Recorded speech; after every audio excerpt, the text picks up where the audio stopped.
جہنم ایسی چیز ہے کہ انسان کے لیے قابل برداشت نہیں. وہ تمام تر تکلیفوں کا، مشقتوں کا، غموں کا، دکھوں کا مرکز ہے جہنم.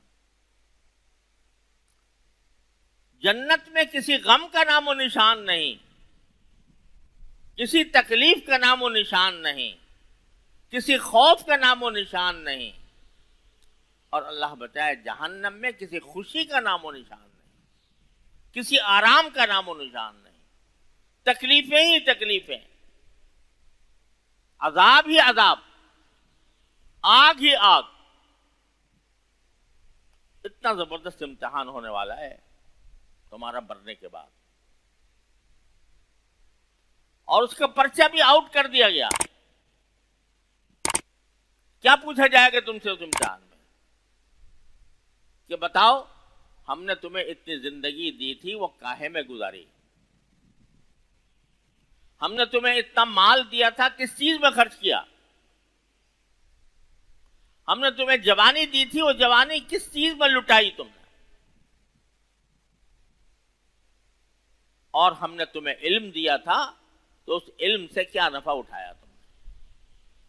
یہ پرچہ آؤٹ ہے. پہلے سے نبی کریم صلی اللہ علیہ وسلم نے، حضور اقدس صلی اللہ علیہ وسلم نے اللہ تعالیٰ کی طرف سے امتحان کا یہ پرچہ آؤٹ کر رکھا ہے. ان چیزوں کے بارے میں سوال ہوگا. تو یہ جو دنیا گزر رہی ہے یہ اس امتحان کی تیاری ہے تاکہ ہم جواب دے سکیں بھئی عمر آپ نے دی تھی بے شک آپ نے ہمیں، تو ہم نے فلاں فلاں کام میں گزاری. جوانی آپ نے عطا فرمائی تھی تو جوانی ہم نے فلاں فلاں کام میں گزاری. مال دیا تھا تو میں نے کہاں سے کمایا، کہاں خرچ کیا، اس کا حساب میں آپ کو دینے کو تیار ہوں، دے سکتا ہوں. اور علم مجھے دیا تھا تو اس علم پر میں نے کتنا عمل کیا یہ میں دے سکتا ہوں. یہ امتحان ہے جو ہونے والا ہے. اور یہ دنیا جو ہے وہ اس امتحان کی تیاری کی جگہ ہے، منزل نہیں ہے، مقصود نہیں ہے. یہ اس امتحان کی تیاری کی جگہ ہے. اب ذرا آپ سوچئے، دنیا کے امتحان کو دیکھ لیجئے. ایک طالب علم ہے جو کوئی ڈگری حاصل کرنے کے لیے تعلیم پا رہا ہے کسی ادارے میں. امتحان کا وقت آ گیا، اب امتحان دینے کے لیے جا رہا ہے. اس امتحان کا ایک خاص وقت پتہ ہے کہ فلاں وقت میں مجھے جا کے امتحان دینا ہے. پرچہ آئے گا، اس کا جواب لکھنا ہوگا، یا تقریری اگر امتحان ہے تو کوئی ممتحن بیٹھا ہوگا، اس کے سوالات کا جواب دینا ہوگا. اب امتحان دینے کے لیے نکلا گھر سے، راستے میں تماشا ہو رہا ہے بڑا مزیدار. اس میں انسان جو ہے وہ میں ہو جاتا ہے. ایسا تماشا ہو رہا ہے، ایک فلم چل رہی ہے، اس کے اندر بڑی شاندار قصہ لگا ہوا ہے.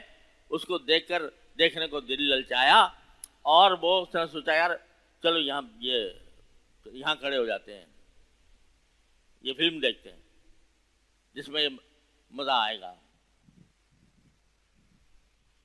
اب جب فلم دیکھنے میں لگ گیا یا وہ تماشا دیکھنے میں لگ گیا جو راستے میں لگا ہوا تھا، تو کیا ہوا کہ وہاں جہاں امتحان جا کر دینا تھا وہاں غیر حاضری لگ گئی.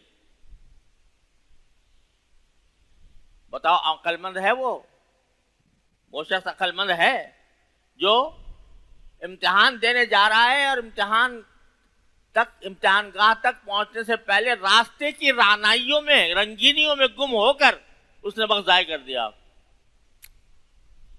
وہ عقل مند ہے یا وہ شخص عقل مند ہے کہ یار یہ 1000 رنگینیاں ہوں، 1000 اس میں مزے آ رہے ہوں، 1000 لذتیں اس میں نظر آ رہی ہوں، مگر مجھے تو پہنچنا ہے اپنے امتحان گاہ میں اور جا کے امتحان دینا ہے. کون ہے عقل مند؟ یہ دوسرا. تو رسول کریم صلی اللہ علیہ وسلم فرماتے ہیں وَالْكَيِّسُ مَنْ دَانَ نَفْسَهُ، اس کام کے لیے کیا کرنا ہوگا؟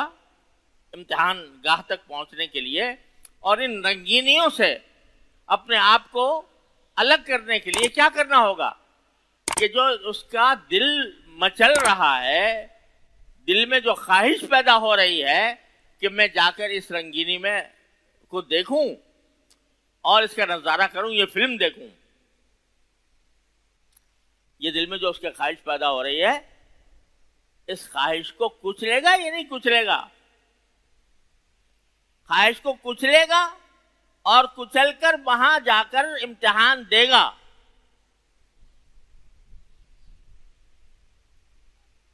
اگر ذرا بھی عقل ہے، ذرا بھی سمجھ ہے، تو وہ اس خواہش کو خاطر میں نہیں لائے گا اور جائے گا، جا کر امتحان دے گا۔ تو پہلا قدم کیا ہوگا؟ خواہش کو کچلنا۔ وہ جو دل اس رنگینی کی طرف مائل ہو رہا ہے، اس میلان کو دبانا، ختم کرنا، اس کا مقابلہ کرنا۔ مقابلہ کر کے جائے گا تو امتحان میں کامیاب ہوگا۔ تو پہلا قدم آپ نے یہ بتایا عقل مندی کا کہ اپنی نفسانی خواہشات پر قابو پاؤ۔ یہ نہیں ہے کہ جیسا دل چاہا ویسے کر گزرے۔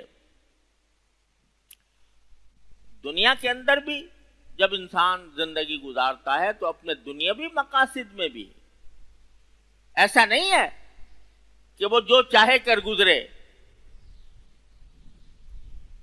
بلکہ اس کو کہیں نہ کہیں اپنی خواہشات کو مارنا پڑتا ہے، دبانا پڑتا ہے، تب جا کر کوئی مقصد حاصل ہوتا ہے۔ ایک آدمی ملازم ہے، اسے 8 بجے اپنی ڈیوٹی پر پہنچنا ہے، اور صبح کو اٹھا اور اٹھ کر سستی آ گئی، میں نیند آ گئی، آج تو دل چاہ رہا ہے میں سو جاؤں پڑھ کے۔ اب دل تو چاہ رہا ہے کہ سوئے، دل چاہ رہا ہے کہ آرام کرے، لیکن عقل یہ پکار رہی ہے کہ اگر تو سو گیا تیری ملازمت چلی جائے گی۔ لہذا کیا کرنا پڑتا ہے؟ اس طبیعت کا وہ تقاضا یا خواہش جو دل میں پیدا ہوئی ہے اس کو مارے گا، کچلے گا، کہے گا کچھ بھی ہو جائے، نیند آ رہی ہو، سستی ہو رہی ہو، کاہلی ہو رہی ہو، میں تو جاؤں گا ورنہ میری ملازمت خطرے میں ہے۔ تو دنیا کے ہر کام کو انجام دینے کے لیے انسان کو اپنی خواہشات پر قابو پانا پڑتا ہے۔ جب تک وہ خواہشات پر قابو نہ پائے دنیا کا کوئی کام بھی نہیں کر سکتا۔ تو نبی کریم صلی اللہ علیہ وسلم فرماتے ہیں کہ عقل مندی کا تقاضا یہ ہے کہ آدمی پہلے قدم پر اپنے نفس کو قابو کرے۔ قابو کیا کرے؟ کہ ایسا نہیں ہے جو میرے دل میں آئے گا کروں گا، بلکہ یہ دیکھوں گا کہ جو میرے دل میں آ رہا ہے وہ میرے اللہ کو پسند ہے یا ناپسند۔ اگر پسند ہے تو بے شک کروں گا، نہیں پسند ہے اور اس کے نتیجے میں امتحان میں فیل ہو جاؤں گا تو پھر میں وہ کام نہ کروں۔ الکیس من دان نفسہ، اور ما بعد الموت کے لیے تیاری کرے کہ وہ اصل منزل وہاں آنے والی ہے، اس کے لیے تیاری کرے کہ میں یہاں پر اللہ کی اطاعت کروں اور حرام کاموں سے، ناجائز کاموں سے بچوں اور بچاؤں اپنے آپ کو۔ اہدنا الصراط المستقیم، ہم کو سیدھے رستے چلا